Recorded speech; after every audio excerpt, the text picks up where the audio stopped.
Hello friends, welcome back to my channel. কেমন আছো তোমরা? আশা করব অনেক ভালো আছো। আমরাও কিন্তু অনেক ভালো আছি। আজ রিম্পা চন্দনার রান্নাঘরে কিন্তু আবারও চলে এসেছি তোমাদের সঙ্গে। আজকে নিয়ে এসেছি কাঁকড়া কষার রেসিপি।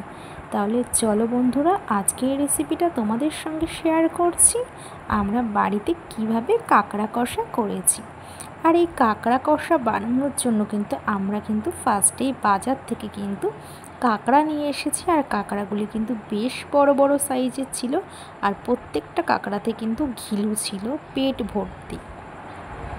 তো কাঁকড়াগুলি বেশ টাটকা ছিল। কাঁকড়াগুলিকে কিন্তু আমরা পরিষ্কার করে ধুয়ে নিয়েছি। এবার কাঁকড়াগুলিকে কিন্তু আমরা গরম জলে কিন্তু ভালো করে কিন্তু ফুটিয়ে নেব। তাহলে কিন্তু খেতে ভালো লাগবে। কাঁকড়ার একটা গন্ধ থাকে, সেটা কিন্তু একদমই লাগবে না। কোনো গন্ধ কিন্তু লাগবে না যদি একটু গরম জলে ফুটিয়ে নেওয়া যায়। তো কাঁকড়াগুলিকে আমরা ভালো করে কিন্তু ফুটিয়ে নিয়েছি। তো এবার একটি প্লেটে কিন্তু আমরা রেখে দিয়েছি কাঁকড়াগুলিকে।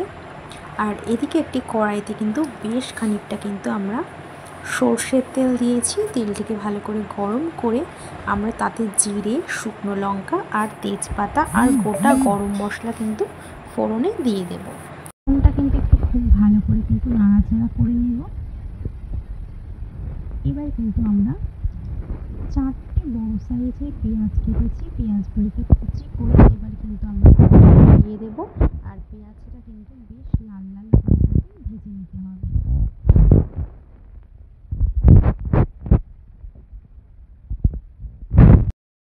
তো পেঁয়াজটা কিন্তু আমরা খুব ভালো করে ভাজা ভাজা করে নিয়েছি। এবার কিন্তু আমরা দুটো আলু টুকরো দিয়েছি। আলু কেটেছিলাম বেশ ছোট ছোট করে। আলুগুলিকে দিয়ে পেঁয়াজ আর আলু কিন্তু খুব ভালো করে কিন্তু আমরা ভাজা ভাজা করে নেব। এবার বেশ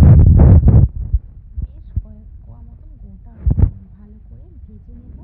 আর একটা টুকরো করে কেটে নিয়েছিলাম, সেটিও আমরা দিয়ে দিয়েছি। দিয়ে কিন্তু খুব ভালো করে কিন্তু আমরা নাড়াচাড়া করে নেব।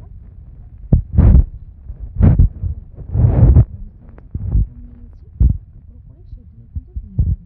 টমেটোটা কিন্তু আলুর সঙ্গে খুব ভালো করে কিন্তু আমরা ভাজা ভাজা করে নেব। এবার কাঁকড়াটা তো আমরা পরিষ্কার করে ভালো করে ধুয়ে নিয়েছি। ফার্স্টে আমরা কাঁকড়ার যে ছোট ছোট ঠ্যাংগুলো, ওগুলো কিন্তু আমরা দিয়ে দিয়েছি। তারপর সব আমরা ঢেলে দিয়েছি কড়াইতে। এবার কাঁকড়াগুলিকে কিন্তু খুব ভালো করে পেঁয়াজের সঙ্গে সব কিছুর সঙ্গে খুব ভালো করে কিন্তু কষা কষা করে নিতে হবে, ভাজা ভাজা। তো খুব ভালো করে কিন্তু ভেজে নেব। আর এদিকে যে কাঁকড়ার অনেক ঘিলু হয়েছিল, সেটি যেহেতু যদি জল দিয়ে ধোয়া হয় তাহলে কিন্তু ঘিলুটা পড়ে যাবে। এর জন্য আমরা একটু ছাঁকনিতে করে কিন্তু ভালো করে জল দিয়ে আমরা কিন্তু ঘিলুটাকে পরিষ্কার করে ধুয়ে নিয়েছি। তাহলে কী হবে, ঘিলুটা কিন্তু বের হবে না। আর জলটাও খুব ভালোভাবে ঝরে যাবে আর ঘিলুটাও কিন্তু বের হবে না। তো আমরা এইভাবেই কিন্তু ঘিলুটাকে পরিষ্কার করে ধুয়ে নিই। আর কাঁকড়াগুলি কিন্তু বেশ ভালো করে কিন্তু আমরা কষিয়ে নেব, লাল লাল করে কিন্তু ভাজা ভাজা করে নেব। এবার বেশ কয়েকটা কিন্তু চেরা আমরা কাঁচা লঙ্কা দেব। তাহলে কিন্তু খেতে দুর্দান্ত লাগবে। আবারও একটু ভালো করে নাড়াচাড়া করে আমরা কিন্তু এবার দেব 4 চামচ মতন আদা, রসুন আর কাঁচা লঙ্কা বাটা দিয়ে আবারও খুব ভালো করে কষিয়ে নেব।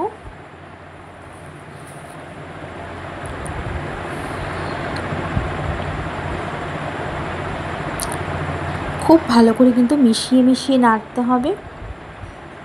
এবার দেব কিছু গুঁড়ো মশলা, স্বাদ মতন লবণ দেব, 1 চামচ হলুদ গুঁড়ো দেব, 1 চামচ কিন্তু ধনে গুঁড়ো দেবো, 1/2 চামচ জিরে গুঁড়ো, 1/2 চামচ ঝাল লঙ্কার গুঁড়ো আর 1/2 চামচ কাশ্মীরি লঙ্কার গুঁড়ো দিয়ে কিন্তু একটু জল দিয়ে আমরা কষিয়ে নেব। খুব ভালো করে কিন্তু কষাতে হবে। আর কষানো ভালো না হলে কিন্তু রান্না একদমই কিন্তু ভালো লাগবে না। তো বেশ লাল লাল করে কিন্তু আমরা কাঁকড়াটাকে কষিয়ে নেব।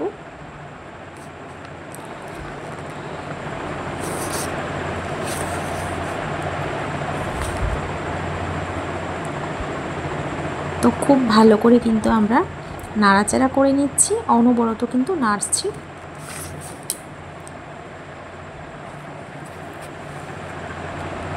সিক্সটি পার্সেন্ট মতন কিন্তু রান্নাটা হয়ে গেছে। আর এদিকে একটি বাটিতে আমরা 2 চামচ টক দই নিয়ে নিয়েছি। এবার এই টক দইটাকে কিন্তু আমরা খুব ভালো করে একটু ফেটিয়ে নেব। এবার কিন্তু কাঁকড়া কষার উপর আমরা এই টক দইটাকে কিন্তু দিয়ে দেব, আর আঁচটাকে লো করে দেব।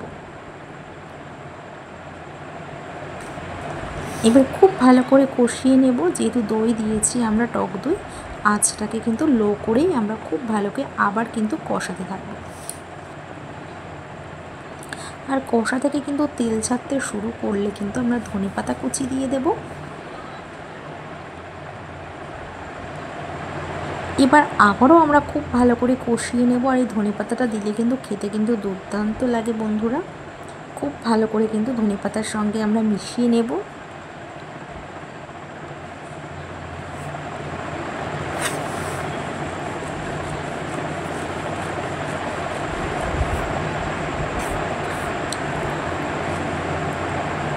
কষাটা কিন্তু খুব ভালো করে হয়ে গেছে। এবার আমরা অল্প জল দেব, যেহেতু গ্রেভিটা ঘন হয়ে গেছে এর জন্য আমরা একটু জল দিয়েছি। আর ঝোলটা কিন্তু আমরা 10 মিনিট খুব ভালো করে কিন্তু ফুটিয়ে নেব। তো 10 মিনিট ঝোলটাকে একটু ভালো করে ফুটিয়ে নিতে হবে, যেহেতু অনেকটাই ঘন হয়ে গেছে। এতটা ঘন কিন্তু খেতে ভালো লাগবে না। একটু জল দিয়ে আমরা 10 মিনিট মতন ফুটিয়ে নেব। 10 মিনিট ঢাকনা দিয়ে রেখেছিলাম। 10 মিনিট বাদে ঝোলটা কিন্তু ফোটানো হয়ে গেছে। 10 মিনিট বাদে ঢাকনা তুলে আমরা ভালো করে আবার একটু নাড়াচাড়া করে নেব।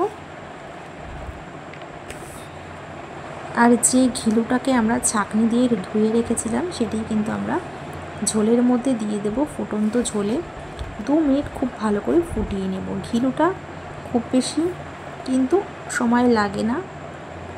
2 মিনিট ভালো করে ফুটিয়ে নেওয়ার পরে কিন্তু জমাট বেঁধে যায়। 2 মিনিট বাদে আমরা ওপর থেকে একটু জায়ফল দিয়ে দেব। জায়ফলটা দিলে কিন্তু খুব ভালো লাগে। আর এখানে আমরা গোটা গরম মশলা আমরা কিন্তু হামানদিস্তাতে কিন্তু বাড়িতেই কিন্তু থেতো করে নেব। খুব ভালো করে থেতো করে নেব। আর এদিকে কিন্তু আমরা কাঁকড়াটাকে খুব ভালো করে একটু নাড়াচাড়া করে নেব। আমাদের কিন্তু কাঁকড়া রান্নাটা কিন্তু হয়ে এসেছে। এবার কিন্তু আমরা এদিকে হামানদিস্তাতে গরম মশলাটা থেতো করে কিন্তু আমরা কিন্তু কাঁকড়ার উপর থেকে ছড়িয়ে দেব।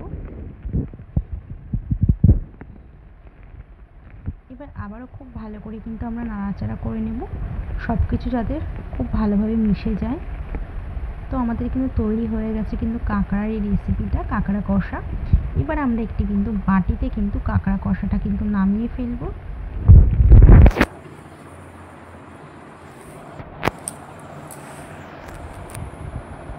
তো দেখো আমরা কিন্তু একটি বাটিতে কাঁকড়া কষা নামিয়ে ফেলেছি। তো বন্ধুরা, তৈরি হয়ে গেছে আজকে আমাদের কাঁকড়া কষা, লাল লাল ঝাল ঝাল কাঁকড়া কষা। দেখলেই কিন্তু জিভে জল চলে এসেছে, খেতে কিন্তু দুর্দান্ত লাগবে। তো বন্ধুরা, কেমন লাগলো আজকে আমাদের এই কাঁকড়া কষার রেসিপিটা? আজকের রেসিপিটা যদি তোমাদের ভালো লেগে থাকে তাহলে কিন্তু অবশ্যই একটি কমেন্ট করে জানিও।